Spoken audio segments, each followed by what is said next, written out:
नमस्कार मंडळी, स्वागत आहे तुमचं आपल्या खमंग मराठी या चॅनलमध्ये. आज बनवूयात आपण घोसाळ्याची भजी. त्यासाठी 2 मीडियम आकाराचे घोसाळे आपण कट करून घेतले चकत्यांमध्ये. 150 ग्रॅम बेसन पीठ मी चाळून घेतले. आता आपण त्यात चवीप्रमाणे मीठ, लाल मिरची पावडर, थोडीशी हळद, ओवा, जिरे आणि लसूण ठेचलेला, ही कोथिंबीर. आता आपण हे पाणी घालून हळूहळू मिक्स करून घेऊ.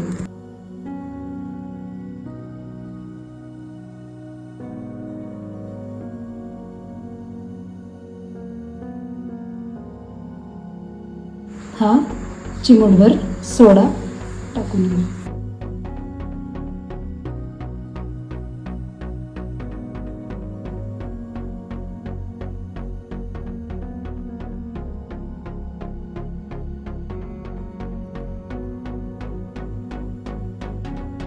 चला तर मग तयार आहेत आपली घोसाळ्याची भजी. मस्त कुरकुरीत आणि चवदार खमंग.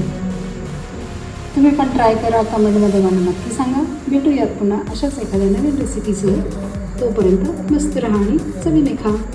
Thank you for your love and support.